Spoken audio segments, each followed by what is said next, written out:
a very good incident and a very good effect. Aries ascendant, 14th degree. Sun in Aries 9 degrees. Opposition Libra 6 degrees. Both planets are exalted. Both planets are in dignities. As the fellow entered the Saturn period, there was a big opposition in the vocation field, that is profession. He was undergoing great tension and he suffered it until the half of the Saturn's period was finished. That is more than 9 years. And then Sun's sub-period entered. There was a case against him by the government because of a false allegations made against him. There was an investigation into the case and the confidential files of both the fellows were investigated.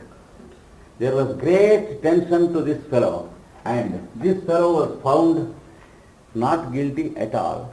The allegations against him were proved all false and he was promoted to a very good permanent position in his job, and the other fellow was turned down from his job and sent home straight.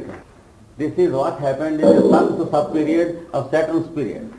So always remember, Sun in Aries below 10 degrees. Like this, you take the exaltations of all the planets.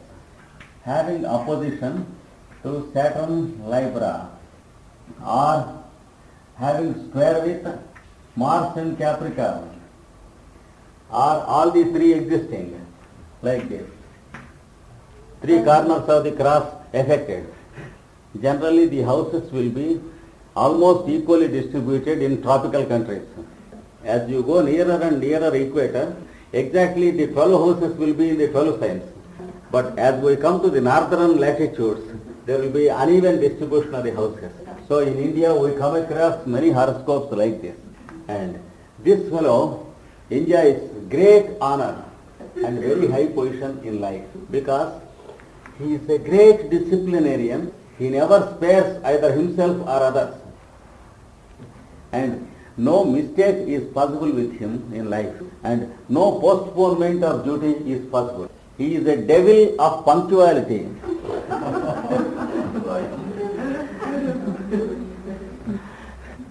So some more things tomorrow.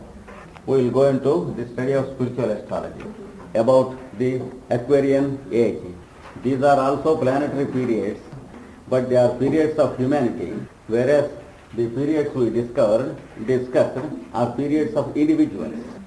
The meaning is always the same. Yes, in the end, not in the middle. Okay. So, we were talking of the Manu and Sanat Kumara.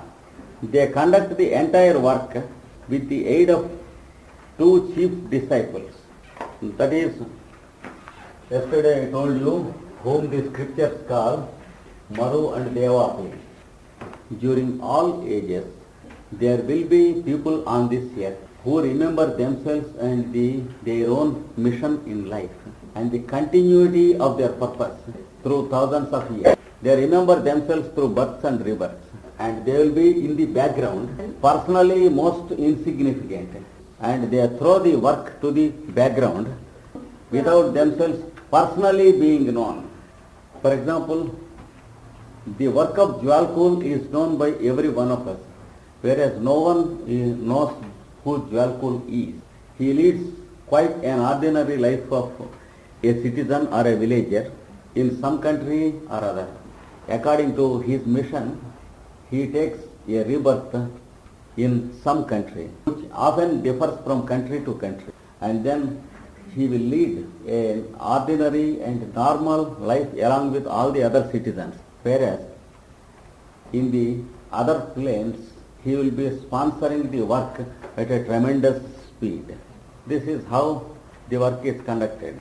Had Jwalpol exposed himself to the public, he could not have given the age-old wisdom through the books of Blavatsky and Alice A. Bailey, because they know what we do when we believe that someone is a master. Because they see what we do with the so-called masters who are exposed.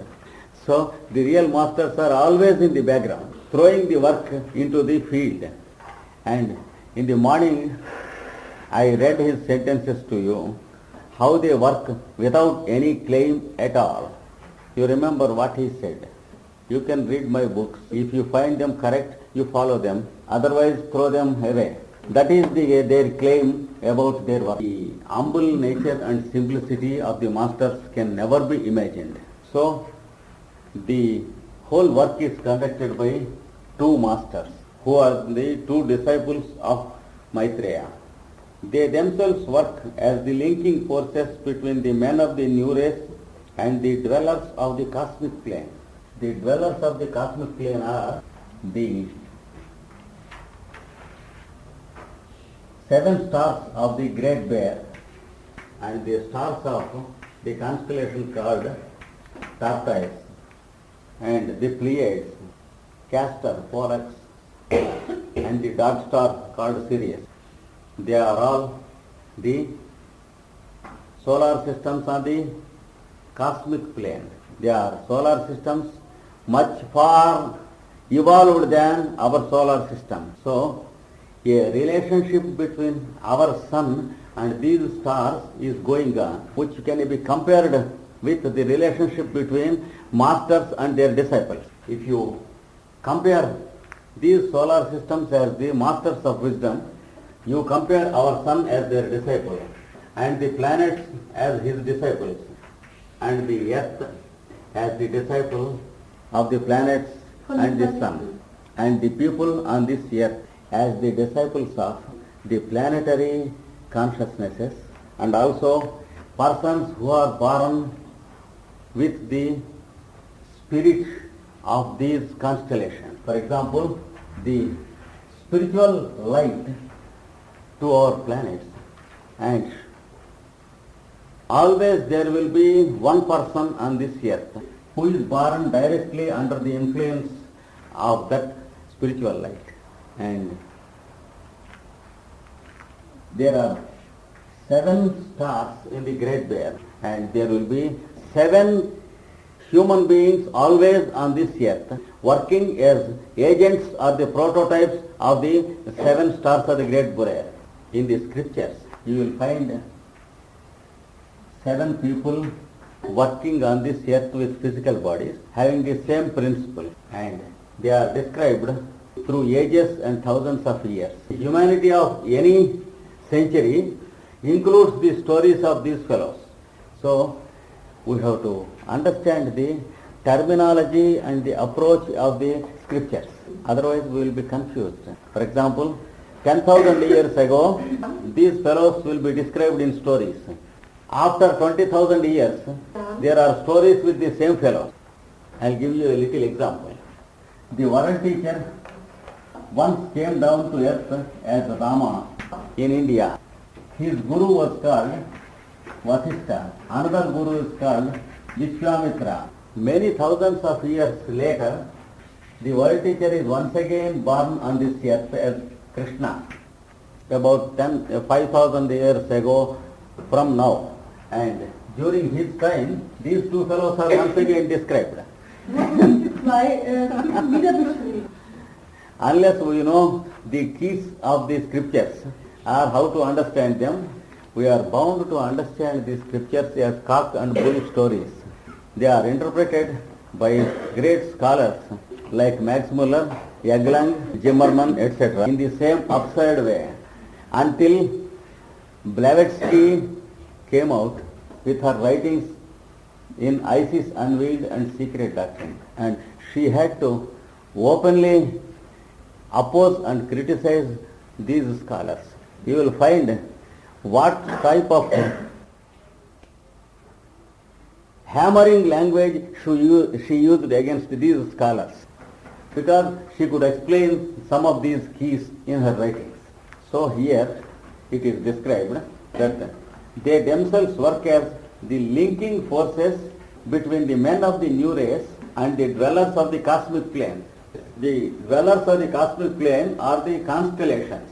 What human beings are on this earth, these advanced constellations are to the cosmic plane. And just as there are masters and disciples on this earth, there will be solar systems on the master level and some junior solar systems on the disciple level. As we read from the esoteric astrology, 7 advanced solar systems and 5 junior solar systems form one group, and there are millions of such clusters of 12 solar systems in the galaxy. In the book Esoteric Astrology, they are called sacred sons. These 5 fellows are called non-sacred sons. It is only a technical term. Don't believe that our sun is non-sacred. That means he is a junior and he has to learn much from the 7 gurus. It is a symbolic expression. And our sun belongs to one of these 5. Yes, the same principle holds good wherever the words sacred and non-sacred are used. The Tibetan master introduced only a few of these sacred sons. Otherwise, he knows that we will be confused. If you go into the scriptures, they will take total galaxy of some hundreds of solar systems and they divide it into 4 equal parts, and they have their landmarks. Sorry, we can't call them landmarks, we can call them space marks. The solar systems of one area are called tortoise. They are explained as the head of the tortoise, the bowl-like back of the tortoise, the tail, the legs, are only to give us an idea of the location of the solar systems. Another is called a lion.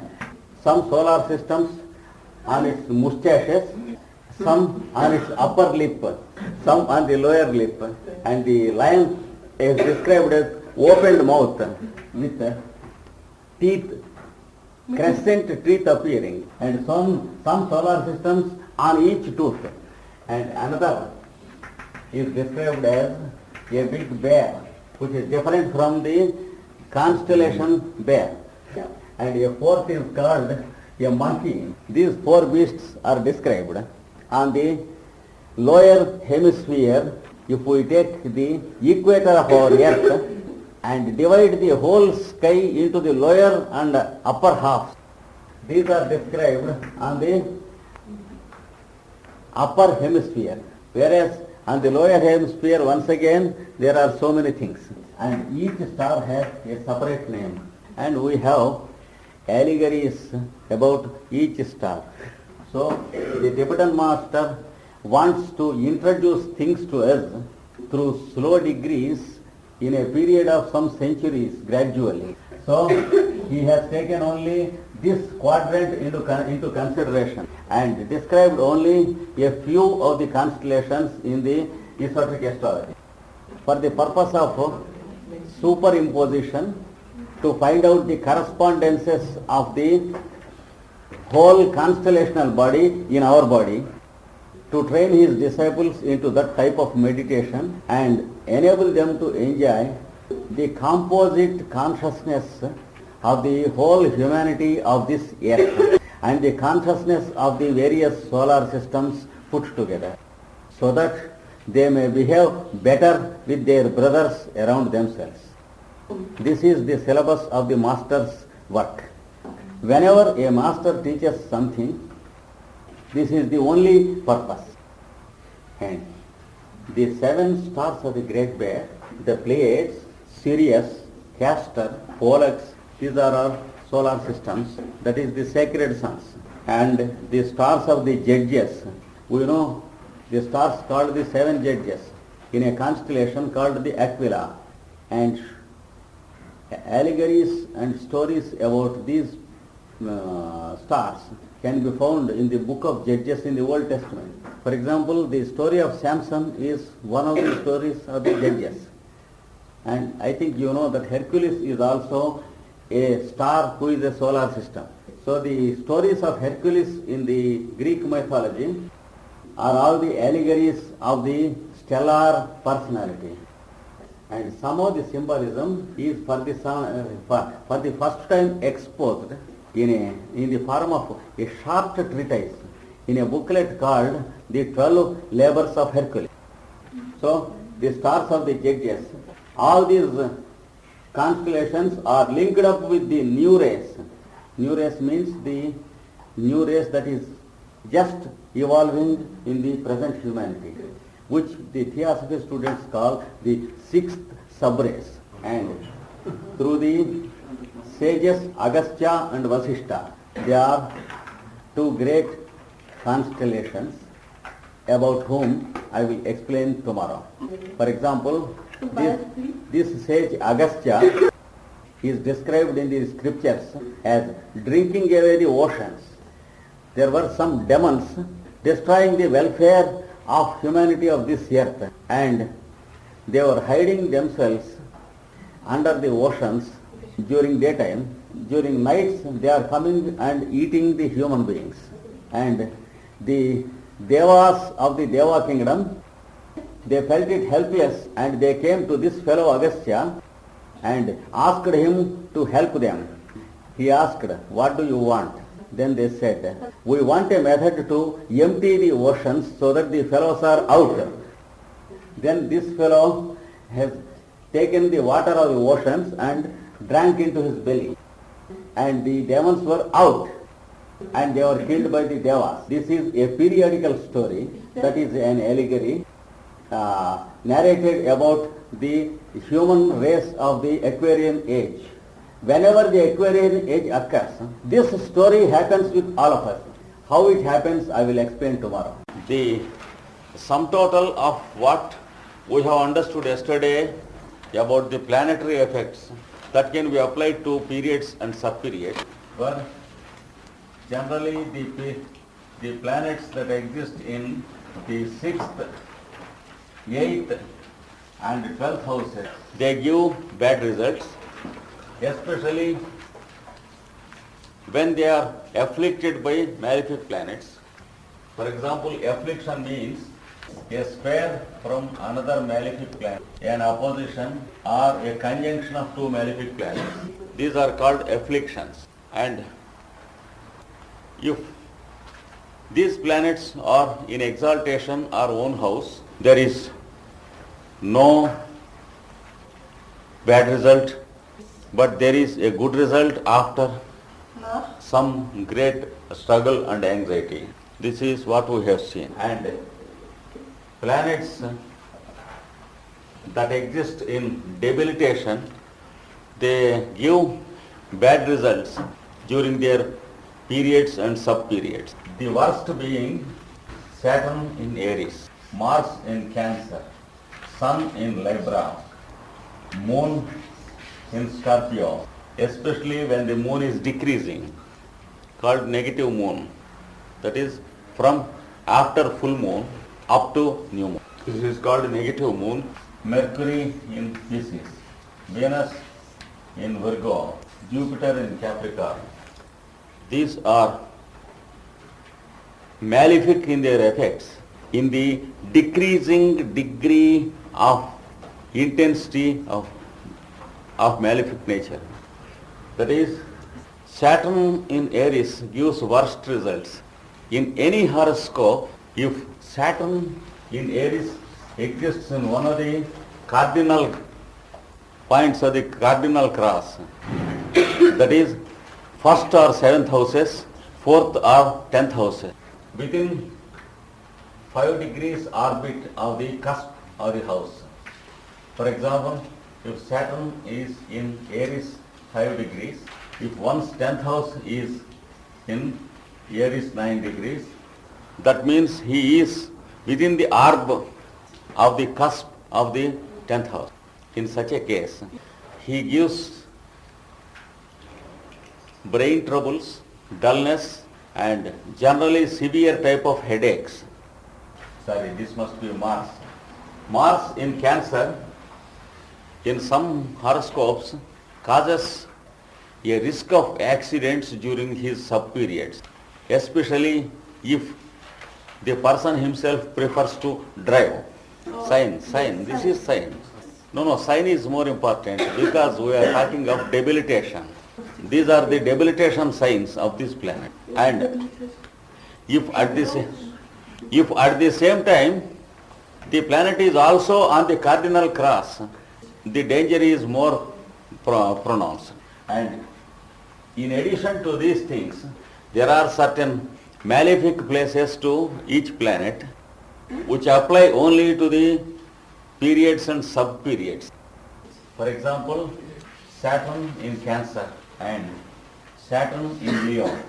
Always he gives very bad experiences in his sub-periods when he is in these two signs.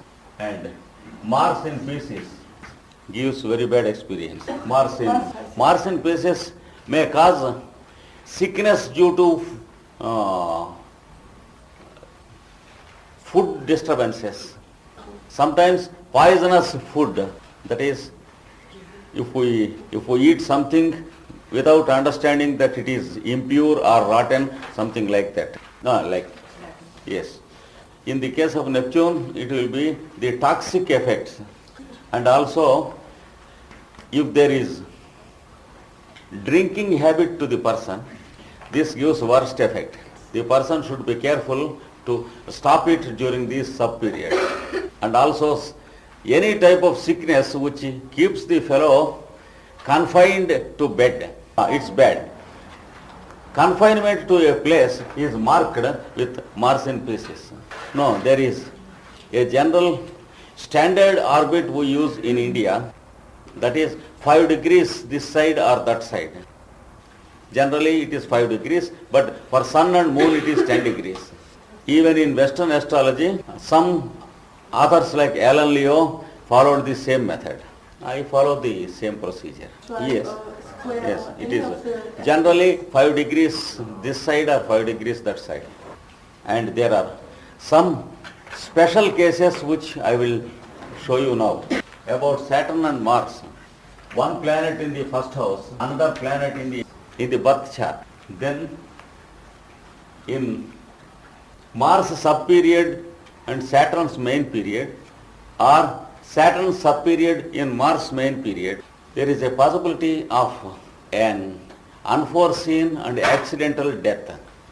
In many cases this occurs, unless he is a student of yoga or occultism or something like that.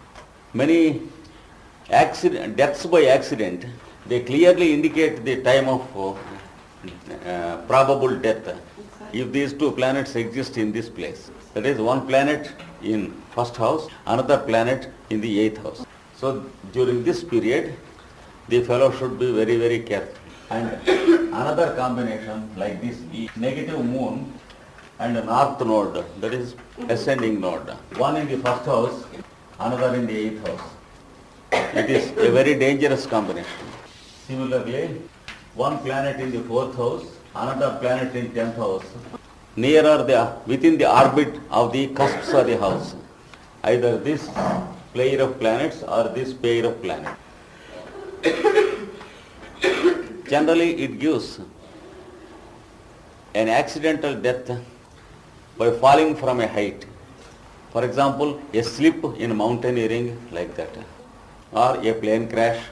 You can say surely it is a plane crash if the planets are located in airy signs. And it may be in water if these planets one of the planets is located in watery signs. This is one special case. So the time is indexed by the main period of one planet and the sub-period of the other, and also and descending node. So if you see a horoscope with decreasing moon, you should immediately look to this combination. In this special combination, this result is almost inevitable. And we can add also, according to our understanding the following combinations, though they are not given in the Saturn and Uranus, Mars and Uranus, and a conjunction of South Node and Uranus Und von Uranus. in the 8th house. If it is not in the 8th house, generally he gives a tendency of fainting type of sickness, loss of consciousness, nerve jerks, spasms, Spasmen.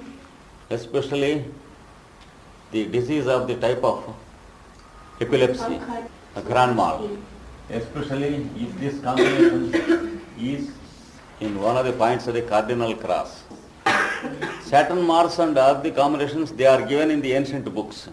Only the Uranus combination I have given you. I verified and I tabulated the results in many cases. And there are certain places in every sign of the zodiac where a planet is particularly strong and where it is particularly weak. Then the